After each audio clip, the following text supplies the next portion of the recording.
You're listening to Between the Barrels, where we talk to the industry's best on all things barrel racing. I'm Madeline Green, and we are keeping it between the barrels. I will survive, I will endure. When the going's rough, you can be sure I'm tough it out. I won't give in. If I'm not down, I'll get up again. As long as my dream's alive, I will survive.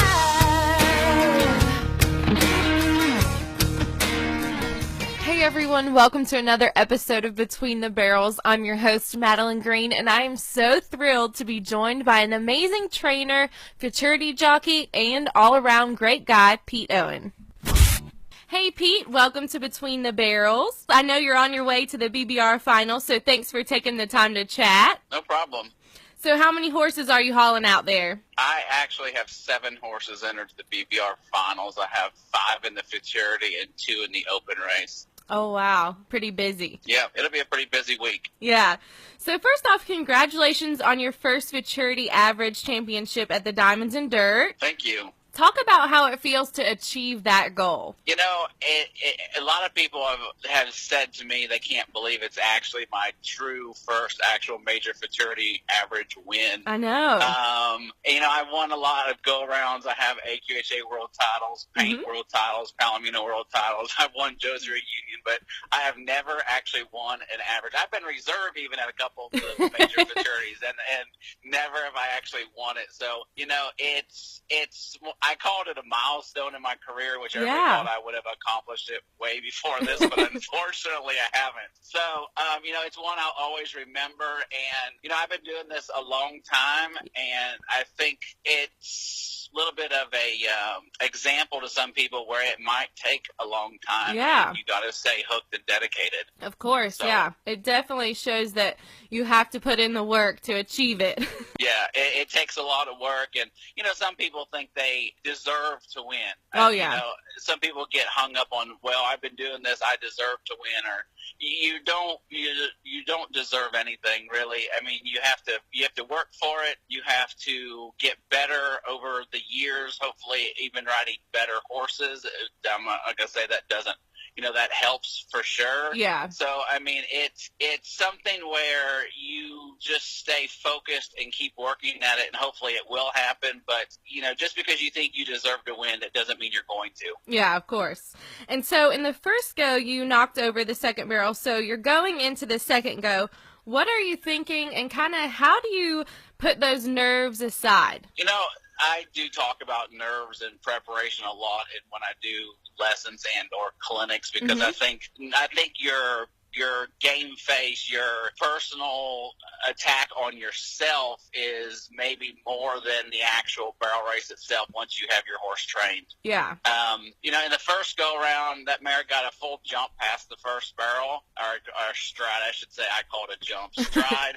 Past the first barrel. She always comes straight back, though. She never loops off, which is positive, even though if she makes that mistake and goes a stride by or a half a stride by, it doesn't always really ruin her complete run. I mean, it makes her a little bit slower, but she normally can still place. She just spun the second barrel, and I was trying to, you know, kind of speed things up. I'm going to say I knew she can turn the second and third really tight. Yeah. So I'm not going to say I didn't kind of try to cut the corner to go faster, because I knew I'd already made a mistake, which there again, then I made that was a second mistake, if you want to say, and it cost me a no time. So coming back into the second round, I never ponder, you know, if this mare's good enough. I know she's good enough. I don't mean that she's good enough to win first place, but I know she's always good enough to be a contender in, you know, a top 5 or 8 placer. As long as she makes her run. So I just told myself, you know, this mare is good enough to make these finals. She deserves to be here. Don't screw this up, is what I told myself. So I run her kind of maybe a little bit even harder to the first barrel the second day, and I had schooled her just a little bit more to kind of drag her butt a little bit harder and rate the first barrel a little bit more when I warmed her up. And when I bumped her and let her go into the first barrel, she melted and, I mean, peeled the paint off of it. It was probably the best first barrel I've ever turned on her. Yeah. And then I told myself after that was over with, the rest of this is normally pretty easy. Uh-huh. So now just don't screw it up. Yeah. So she had a really good second barrel, good third barrel, run out the pen, had a super good time, come back, second in the go-around. Cassie got about a full 10th lead on me coming into the finals, and then I had about a little over a full 10th lead on third place. So Cassie and I were way out front coming back into the finals. Yeah. Two barrel racers, a full 10th is kind of, we call that way out front. Yeah. So, I mean, thousands of seconds always matter in what we do. Oh, yeah. So coming back into the finals, I didn't really particularly love my draw number because I drew number 30, which puts me, last on the ground. And in the finals, only the best 40 horses are coming back anyway. So normally, during the go-rounds in the set of 5, sometimes you have a horse that's slower or makes a mistake or doesn't always follow those fast tracks, And being 5th on the ground and coming back in the finals of the best 40 horses, chances are all those horses are going to about follow the same path. Yeah. So I didn't really love my draw number. I thought it would probably hinder her a little bit.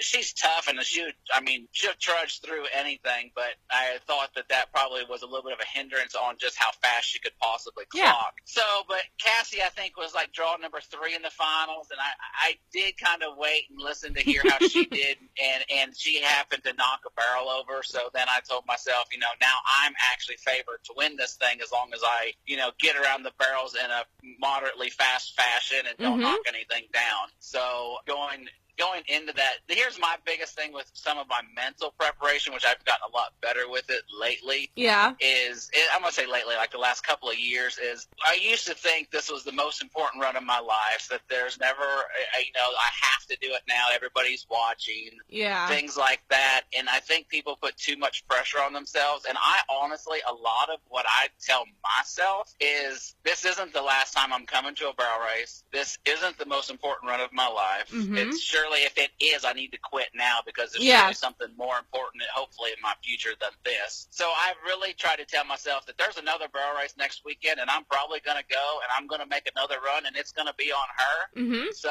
I think that's really helped me with being able to focus on it not being so much pressure. And I think if you can really run down the alley thinking about what you're doing and not trying to get in a hurry. I think a lot of people know it's a speed event. They get in a hurry, their hands get a little bit fast and reactive, and their horses, with the adrenaline running and things through our system, you don't realize how much maybe more aggressively or how more abrupt we, make a move on our horse when we're, practicing at home and making those, I'm going to say those breeze throughs, those preparation runs, how much easier it is and why we don't realize why it didn't happen when we ran. Yeah. So I think with the nerves and the adrenaline, and people think that it is a speed event, but I always preach a lot of times that smooth is fast. Yeah. So it really helps me with that, knowing that I just need to go out there and roll through again like she can, and try not to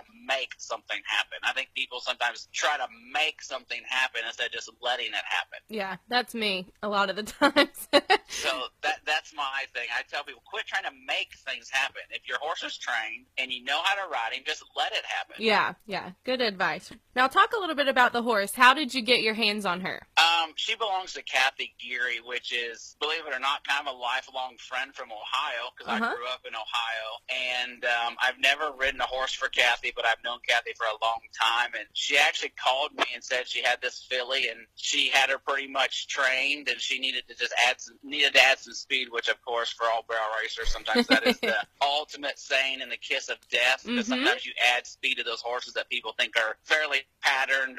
You add that speed, and they've never been have never kind of been in that kind of situation, sometimes that speed will really jack with mess with some of them's mindset. But this mare, I just kind of schooled her a little bit for me, a little bit more my style, which didn't take much, and I added speed, and she handled it. I mean, we never had a setback. We continued to move forward from the beginning. That mare had been roped on that started me getting her, maybe even the spring, summer. I don't think I got that mare until, I'd have to look, but like a June or July of last year. But yeah, but she was, Kathy had patterned her as a 3-year-old and thought she wasn't quite ready. And then she thought she was getting a little bit bored, so she sent her off to the ropers, which are friends of hers. And so that mare was roped on for quite a few months. And then she picked her up from the ropers and brought her directly to me. That's great. I think it's good that they do some roping and do some other things as well, not just focus on the barrels. I agree with that. I think people sometimes can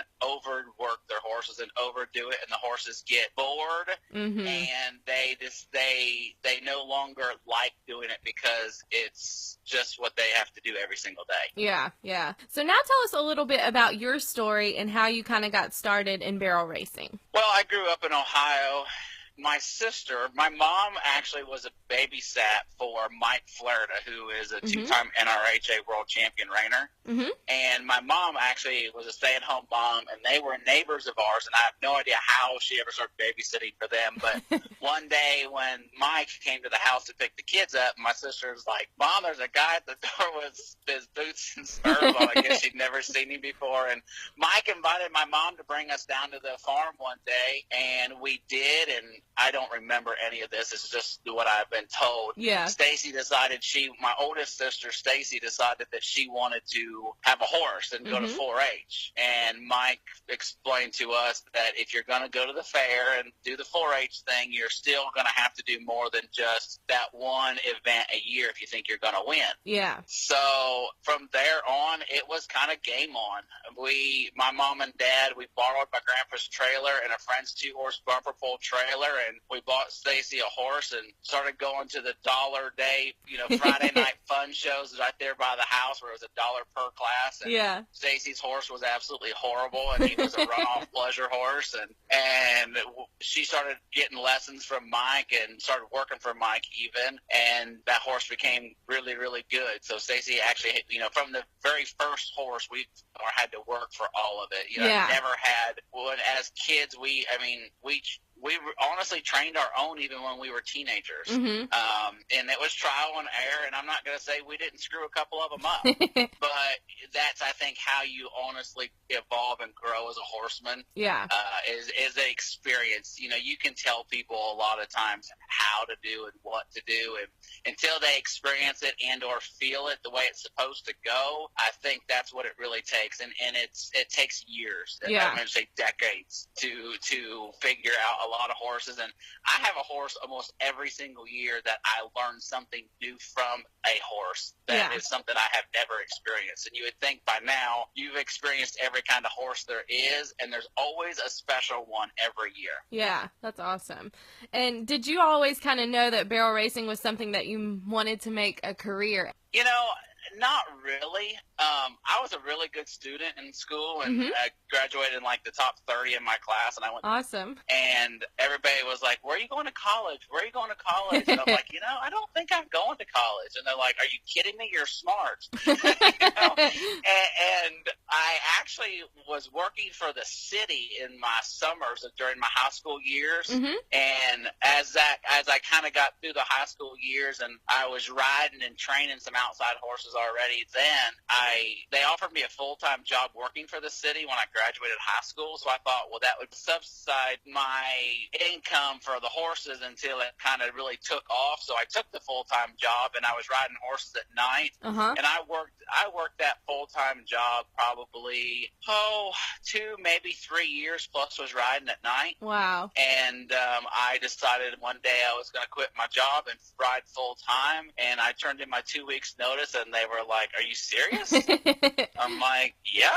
So I quit and went full-time riding, and we built an indoor arena and stalls. And it being in Ohio, if you don't have an indoor arena, you're kind of nowhere to ride in the winter time. So, and we built a fairly big indoor, and a lot of people came even to pay me to ride at my place. And it just went from there. So, and I had some boarders to help pay for some of it, because obviously my training wasn't paying for all of it. So I had a handful of boarders as well. So it just worked out that way. And then I ended up moving to Oklahoma, and I've kind of been here and moved to Louisiana for 4 years, and then came back to Oklahoma because I just think this is really where the majority, the bulk of it is. Yeah, I definitely agree with that.